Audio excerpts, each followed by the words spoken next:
Hello बच्चों, let's see this question. The question says the repolarization of muscle fiber is not immediately followed by next depolarization. Why? Now let's understand this question. तो सबसे पहले हम discuss करते हैं जो question है, question का की कॉन्सेप्ट क्या है। तो जो क्वेश्चन का जो की कॉन्सेप्ट है ये है मैकेनिज्म ऑफ मसल कॉन्ट्रैक्शन। ठीक है, मैकेनिज्म ऑफ मसल कॉन्ट्रैक्शन ये क्वेश्चन का की कॉन्सेप्ट है। अब हमें ये देखना है कि क्वेश्चन क्या पूछ रहा है। क्वेश्चन पूछ रहा है कि रीपोलराइजेशन जब हो गया है उसके बाद is not immediately followed by the next depolarisation, immediately next depolarisation नहीं होता। उसके पीछे का रीजन क्या है? तो सबसे पहले हम एक बार मैकेनिज्म समझते हैं। मैकेनिज्म समझने के बाद ये जो कॉन्सेप्ट है वो इजीली आपको समझ में आ जाएगा। अगर मैं ग्राफ रिप्रेजेंट करती हूँ, अगर मैं ग्राफ रिप्रेजेंट करती हूँ, किस किस के बीच में मैं ग्राफ रिप्रेजेंट करती हूँ, यहाँ पर मैं एक एक्स एक्सिस लेती हूँ और एक वाई एक्सिस लेती हूँ। जो एक्स एक्सिस के ऊपर मैं रिप्रेजेंट करूंगी टाइम इन मिली सेकेंड्स। ठीक है, टाइम इन मिली सेकेंड्स में रिप्रेजेंट करूंगी। ऑलराइट, और जो वाई एक्सिस है, वाई एक्सिस के अंदर मैं रिप्रेजेंट करूंगी membrane potential, membrane potential in in millivolt. ठीक है, मेम्ब्रेन पोटेंशियल में मिलीवोल्ट के अंदर रिप्रेजेंट कर रही हूँ। अब हम देखते हैं कॉन्सेप्ट क्या है। जब मेम्ब्रेन बिल्कुल रेस्टिंग स्टेज पे है तो जो मेम्ब्रेन का जो पोटेंशियल होगा वो कितना होगा, दैट इज -70 मिलीवोल्ट। ठीक है, कितना पोटेंशियल होगा, -70 मिलीवोल्ट। जब यहाँ पर हम स्टिमुलस अप्लाई करते हैं, ठीक है, जब यहाँ पर हम जब स्टिमुलस अप्लाई करते हैं तो ये जो -70 मिलीवोल्ट है अब ये होना शुरू हो जाता है -60 मिलीवोल्ट।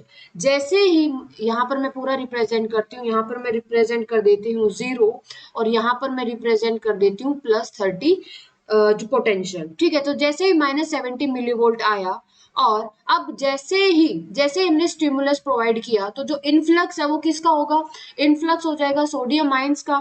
ठीक है, जैसे अगर मैं मेम्ब्रेन रिप्रेजेंट करूं तो जो बाहर वाली जो मेम्ब्रेन है जिसको हम बाहर वाला जो मेम्ब्रेन है और जो अंदर वाली जो मेम्ब्रेन है, बाहर जो मेम्ब्रेन है यहाँ पर जो मेम्ब्रेन होगा, यहाँ पर मेम्ब्रेन के पास जो चार्ज होगा पॉजिटिव होगा, अंदर चार्ज होगा नेगेटिव होगा, जस्ट बिकॉज ऑफ अंदर पोटेशियम आयन है और नेगेटिवली चार्ज प्रोटीन्स है। ठीक है, तो जैसे ही एक्शन पोटेंशियल आया और ये जो एक्शन पोटेंशियल क्या करेगा, इस चार्ज को इसके चार्ज की पोलैरिटी चेंज हो जाएगी, अंदर इनफ्लक्स हो जाएगा सोडियम आयंस का। ठीक है, और बाहर जो चार्ज हो जाएगा वो हो जाएगा नेगेटिव चार्ज। तो यहाँ पर पोलैरिटी चेंज होगी और यहाँ पर हम क्या बोलते हैं कि जो मेम्ब्रेन है वो कैसी हो गई, मेम्ब्रेन डीपोलराइज्ड हो गई। मेम्ब्रेन कैसी होगी, डीपोलराइज्ड हो गई। और ये जो पोटेंशियल है ये पहुंच जाता है +30 तक। ये जो पोटेंशियल है ये कहां पर पहुंच जाता है, +30 पर पहुंच जाता है। और +30 पर पोटेंशियल जब पहुंचता है तब जो सोडियम जो वोल्टेज गेटेड चैनल्स होते हैं वो क्लोज हो जाएंगे। ठीक है, sodium voltage gated channels close हो जाएंगे और sodium voltage gated channels close होने के बाद जो ओपन होंगे, जो ओपन होंगे वो कौन से होंगे, potassium voltage gated channel open हो जाएंगे। जैसे ही potassium voltage gated channel open होंगे दोबारा से अब जो पोटेशियम है अंदर से बाहर आना शुरू करेगा।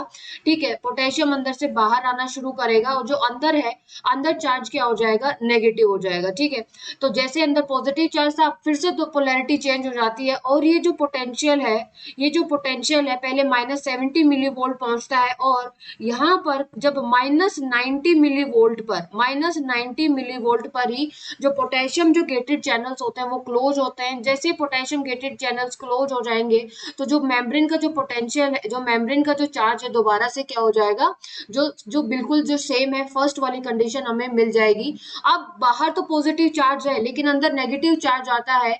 लेकिन हमने फर्स्ट जो कंडीशन पढ़ी थी यहाँ पर फर्स्ट कंडीशन के अंदर सोडियम की वजह से बाहर पॉजिटिव चार्ज था और अंदर जो नेगेटिव चार्ज था वो था नेगेटिवली चार्ज प्रोटीन की वजह से। तो ये जो चार्ज है, लेकिन यहाँ पर हम जो चार्ज देखते हैं वो बाहर जो पॉजिटिव है ये पोटेशियम आयंस की वजह से है, लेकिन यहाँ पर फिर काम करता है सोडियम पोटेशियम पंप, ठीक है, जो कि 3 सोडियम को बाहर फेंकता है और 2 पोटेशियम को अंदर फेंकता है। तो यहाँ पर जो मेम्ब्रेन है वो यहाँ पर जो मेम्ब्रेन है -70 से भी ज्यादा नेगेटिव पोटेंशियल हो गया है, और इसी को हम क्या बोलते हैं, हाइपर पोलराइजेशन। ठीक है, तो यहाँ पर जो मेम्ब्रेन होती है इसको हम बोलते हैं रीपोलराइजेशन, इसको हम क्या बोलेंगे, रीपोलराइजेशन। और यहाँ पर जब माइनस नेगेटिव चार्ज आ जाता है, माइनस नेगेटिव चार्ज आता है, -70 से भी नेगेटिव हो जाता है, तो हम इसको क्या बोलते हैं, हाइपर पोलराइजेशन। इसको हम क्या बोलते हैं बच्चे, हम इसको बोलते हैं हाइपर पोलराइजेशन बोलते हैं। ठीक है, हाइपर पोलराइजेशन बोलते हैं कि जो चार्ज है वो और ज्यादा नेगेटिव हो जाता है, और ये जो कंडीशन है दोबारा से कौन सी मेंटेन हो जाती है, रेस्टिंग पोटेंशियल की कंडीशन मेंटेन हो जाती है। ठीक है, और जब जब जब डीपोलराइजेशन होगी जब मेम्ब्रेन, तभी क्या होगा, एक्शन पोटेंशियल जनरेट होगा, क्योंकि मेम्ब्रेन की जो पोलैरिटी है वो क्या हो जाएगी, चेंज, एक्शन पोटेंशियल जनरेट हो जाएगा इसी कंडीशन के ऊपर। ठीक है, एक्शन पोटेंशियल इसी कंडीशन के ऊपर क्या हो जाएगा, जनरेट होगा।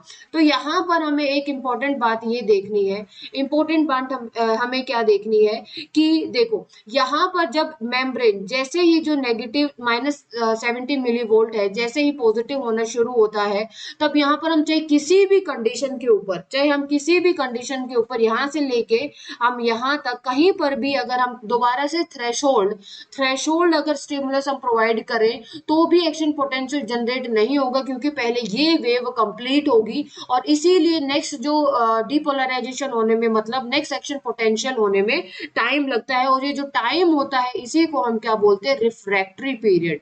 इसी टाइम को हम क्या बोलते हैं बच्चे, इसी टाइम को हम बोलते हैं रिफ्रैक्टरी पीरियड हम बोलते हैं। ठीक है, तो एक बार हम डेफिनेशन देख लेते हैं रिफ्रैक्टरी पीरियड की। रिफ्रैक्टरी पीरियड की डेफिनेशन क्या है, it is the time taken, refractory period का मतलब क्या है, it is the time taken for restoration, it is the time taken for restoration of resting membrane potential, restoration of resting membrane potential। ठीक है, resting membrane potential and that is -70 millivolts। ठीक है, -7 जितना time लगता है दोबारा से इस पोटेंशियल को अचीव करने के लिए, उसी को हम रिफ्रैक्टरी पीरियड बोलते हैं। और इस टाइम के बीच में अगर हम कोई भी स्टिमुलस प्रोवाइड करेंगे तो एक्शन पोटेंशियल जनरेट नहीं होगा, because in this period the membrane is unable to receive और do not respond to any other normal threshold stimulus. तो यही आपका क्वेश्चन का कॉन्सेप्ट था। I hope you understood this question very well. Best of luck.